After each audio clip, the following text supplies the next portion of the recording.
Welcome to the KO Boxing Show, and we got a big show tonight. Tonight we go to Baguio in the Philippines. We interview Manny Pacquiao, we interview Hall of Fame trainer Freddie Roach, we interview world champion Amir, and we also interview Hatton in Hong Kong. Let's go straight into the interviews. We come from Baguio City in the Philippines. This is a training base of pound for pound king Manny Pacquiao.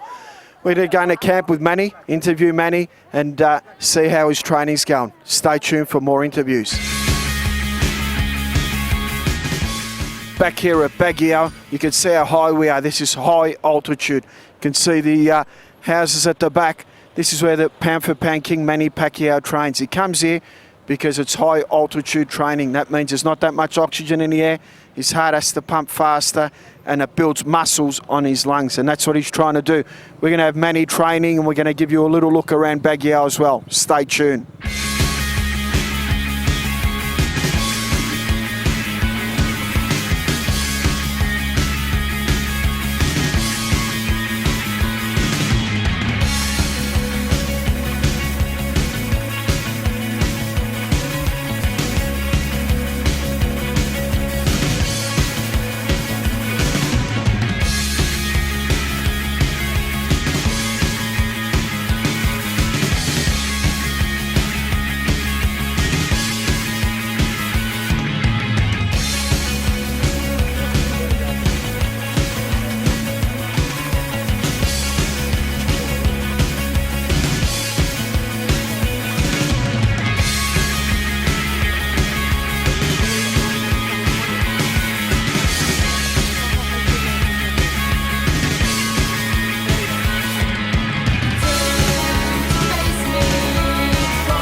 Back here at Baguio with none other than 8th Division World Champion, 10-time World Champion, now considered, along with Sugar Ray Robinson, as one of the best pound-for-pound boxers of all time. Manny Pacquiao, welcome to the KO Boxing Show. Hey, how are you? Good, Manny. How's your preparation going for your next fight? Doing good, and we're in training right now. Not heavy. Okay, we're going to Australia now. You're doing an Australian accent. Give me a good day again. Good day, mate. Good day, mate. Good day, mate. Manny, I was pretty lucky enough to see you yesterday. You were doing a lot of Bible studies and you were preaching the good word of the Lord. What's your favourite verse of the Bible? My favorite verse in the Bible is keep this book of the law always in your lips. Meditate on it day and night so that you may be careful to do everything written in it. Then you'll be prosperous and successful. In Joshua 1 verse 8. Okay, Manny, now you're so big here in the Philippines, you can't go anywhere without seeing you. They're going to make a movie about you. Who would be the actor, American, whoever you would like to play you if they were doing your life story? I don't have idea, but my favorite actor is Bruce Lee. So, Okay. yeah. Be pretty hard to get Bruce Lee to play you though, wouldn't it? Yes.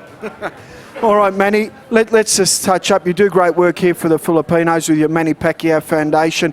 We know Sean Buckley and Altitude and the big boys want to get involved with your foundation.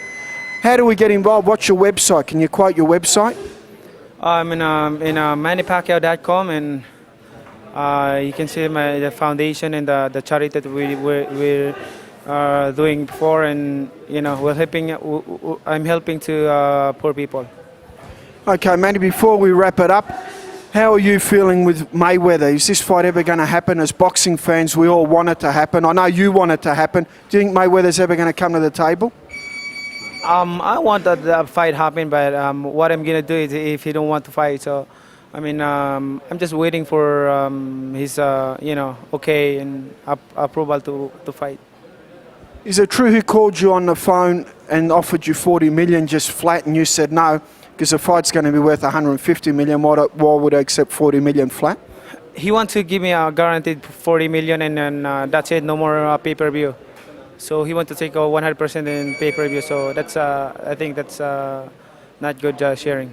No, you wouldn't be a good businessman if you accepted that deal, Manny. Exactly. That's why we didn't accept the offer. But we offer him 50-50 and also the pay-per-view. Okay, just before we wrap it up, we know you put lead in your weights when you were 16 to make minimum wage just to get a fight in those days, and you probably fought for $20 or $30, and you used to work sheet metal, is that right, just to make ends meet? So you grew up dirt poor, so you know now how fortunate you are, but you know out there's a lot of people not doing well. Is that why you want to help the Philippines so much, to try and get a better life for people? Yes, my dream is not only for to be known in boxing, but to be known as a generous people and generous man, and I want to help people. I want to help the poor people here in the Philippines. Manny Pacquiao, not only an 8th division world champion and probably now considered one of the greatest pound-for-pound fighters of all time, but a humanitarian that cares about people. Thanks. Thank you.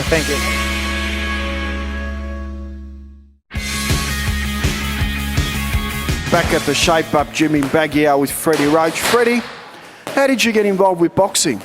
My dad was a fighter, so my brothers all grew up boxing. And I think I had my first fight when I was 6. I won the Junior Olympics when I was 8, and just part of growing up in my household. How many amateur fights would you have had? I had about 150 amateur fights, and then I had 54 pro fights. So I had a long career. Who was your boyhood idol growing up? Who did you idolise? Well, my idol was like Danny Little Red Lopez, Bobby Chacon, and Ruben Olivares. I used to love to watch Olivares fight.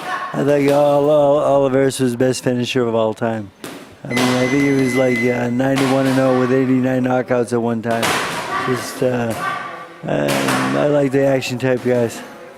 Okay, we're going back to Australia. What are some of their fond memories of Australian fighters? Well, I'm very good friends with Jeff Fennick, and I think he's like the standout of the Australian fighters. I think he's the best ever. The thing is, I remember when he fought Azuma Nelson and the first time, and he got robbed, and it was a sad moment in everyone's eyes because I thought he won that fight, and then the rematch didn't go quite as well. But those things happen in boxing, and Jeff Fennick is a great fighter. I know Lionel Rose is a tremendous fighter also, but a little bit before my time. And I'm not a big historian on fighting. I know guys of my era more so. Okay, Freddie, how did you become a trainer? Because you had a good career as a professional. You're trained under Eddie Futch. How did you then become a trainer. Let's go into the story on how the wild card was formed. Well, the thing is, you know, Eddie sat me down, told me it was time to retire, and I told him I wasn't quite ready yet, so I had 5 more fights without him, and I lost 4 of the 5, so I guess he was right.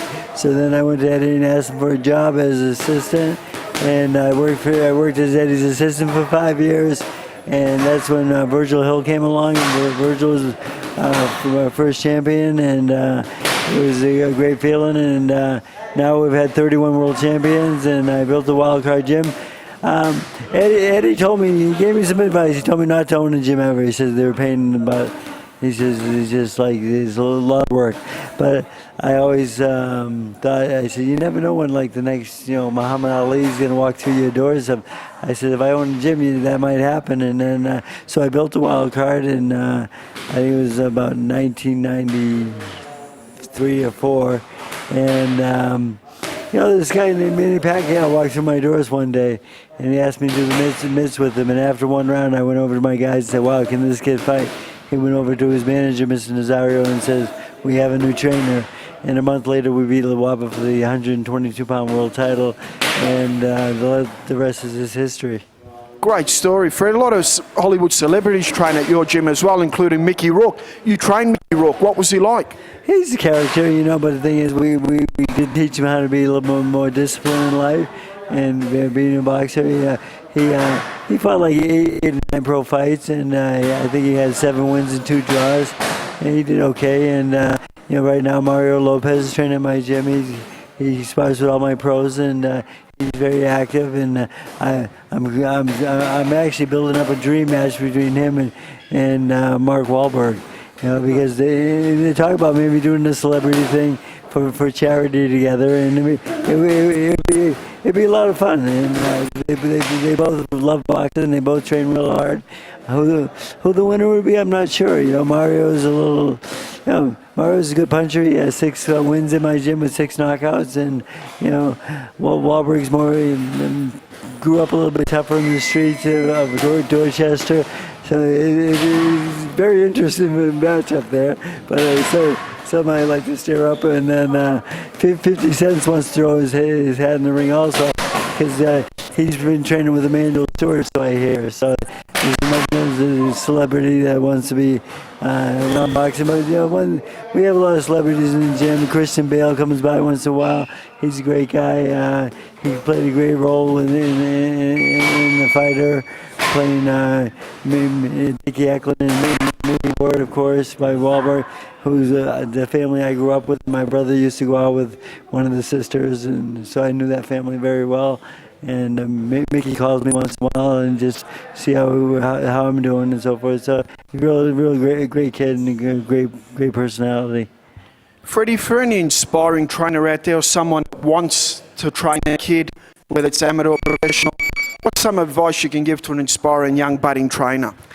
Just pretty much give 100%, because you'll only get back what you give. So the thing is, I give 100% with my fighters. I'm here. I make my priority to be in the gym. I work 12 hours a day in the gym, and something I love to do. And the thing is, I'll work from the amateur kids all the way up to the pros. I have all kinds of good prospects coming up and so forth. But the thing is, you got to remember where you came from, and just work hard, and good things happen. Thank you for your time, Hall of Fame trainer Freddie Roach. Thank you very much. Back here at Baguio at the training camp of Amir Khan. Amir, how's your preparation going for your next fight? Preparation's been going great. You know, we've been working on new tactics, and we know exactly what to do to beat Lamont Peterson. It's going to be another cracking fight. It's going to be another exciting fight, good for the fans as well.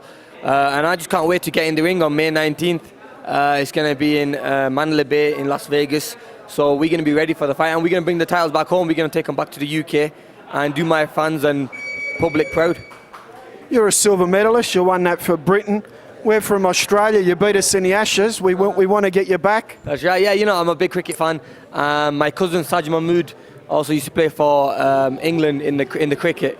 But yeah, you know, Australia, we always have a good run against you guys. And you know, last time we was out there, we took the little trophy from you. I'm sure, you know, Australia, they know how to beat the England team and they're going to come back stronger. But at the moment, the England team doing brilliant. You know, the cricket that we're playing has been great, really. And I think we've got young players like Kevin Peterson and, you know, other big names who are doing really well for us. Okay, Amir, how much has Freddie Roach been a big change for your career? Freddie's been a great trainer. You know, Freddie's one of the best trainers in the world, and he's taken me, you know, taking the bad mistakes I used to make before, you know, improving all of the mistakes and, you know, just making sure I'm not going in there and being very complacent. I'm focused and I'm training hard. I'm sticking to the game plan, and I'm not making any mistakes in there. And also, when you do go into a fight, you have to go into the fight with a game plan. A lot of fighters go in there just hoping for the best, but I go in there knowing what exactly I have to do. So, you know, Freddie's, you know, he's a very smart fighter. He's clever. He was an ex-fighter, sorry. He's probably one of the smartest trainers out there. So he tries to bring out the best out of me. Okay, is there any chance we're going to ever get you to Australia as one of our guests? I'd love to come to Australia. I've never been there. I always get invited there, you know, by a lot of boxing fans, also a lot of events they have over there. But I've got a friend who also boxes in Australia called Billy Dip. You know, Billy's a good friend of mine, and he's always inviting me to Australia, so I wish him all the best. He's a world champion as well. So, you know, one day I think in the near future, definitely I'd love to come there and enjoy and have a little break. Thanks for your time, Amir Khan. Thank you very much.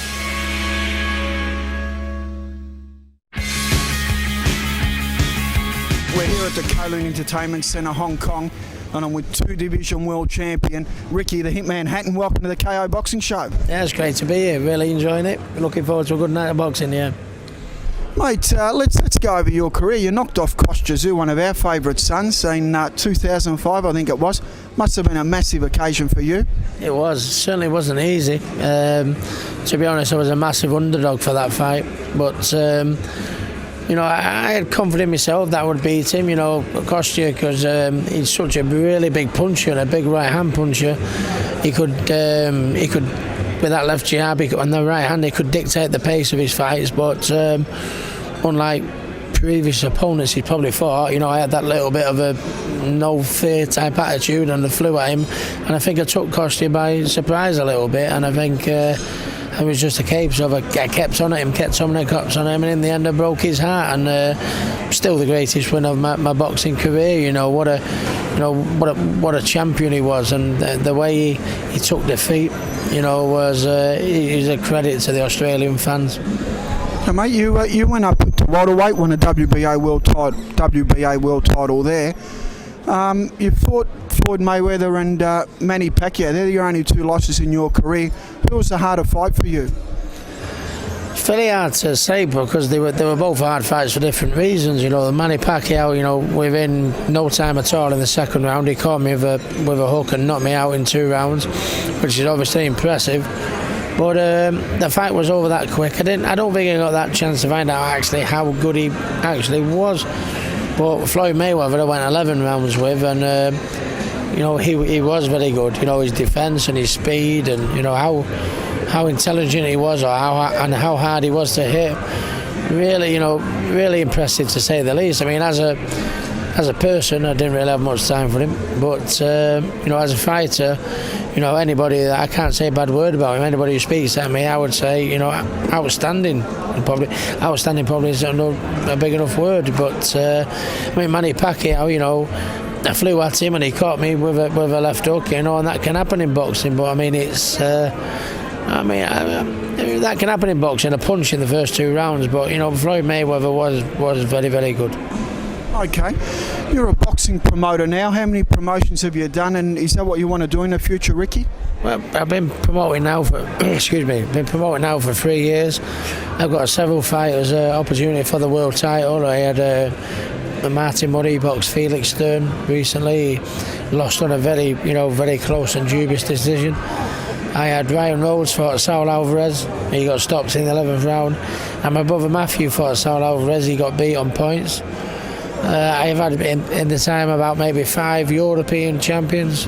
I've got about 4 current British champions, a couple of Commonwealth champions. So it's not bad in the 3 years that I've been going, really. You know, so and I'm also a trainer now. I'm in the gym Monday to Friday. I train fighters. It was very hard to. I used to do the promoting, but I have, there's only so much work I can do. So I have a number of staff that do most of the work for me. So I find myself with a lot of time on my hands, and it was well documented what problems I went through coming to terms with retirement. But now I've got my days full. Absolutely loving it. Passing what I've learned in all these years on to the next champions. Okay, you're pretty good at darts. Did you defeat Manny Pacquiao in darts? I did beat him. I did beat him at darts actually. And that was a little bit of a test, to be perfectly honest with you. He turned up with his own darts. He took his own darts out of his pocket, but I ended up beating him. I'd rather have beat him at the boxing. I mean, no, I have a lot of time for Manny Pacquiao. I mean, as much as I'm praising Floyd Mayweather, Manny Pacquiao as a person, he's a lot more up my street, And if he had to have a bet on it, I would rather Manny win it, to be honest. But Floyd was very, very good. Yeah. Okay, you're a big Manchester City fan. Let's hope they win the league for you, mate. What other sports do you like in England? Are you a cricket man because you beat us in the Ashes? I'm not really a cricket man. I'm pals with my mate Freddie Flintoff. He's pals with me, but can't really say I'm a massive cricket fan. I like obviously football, darts, boxing.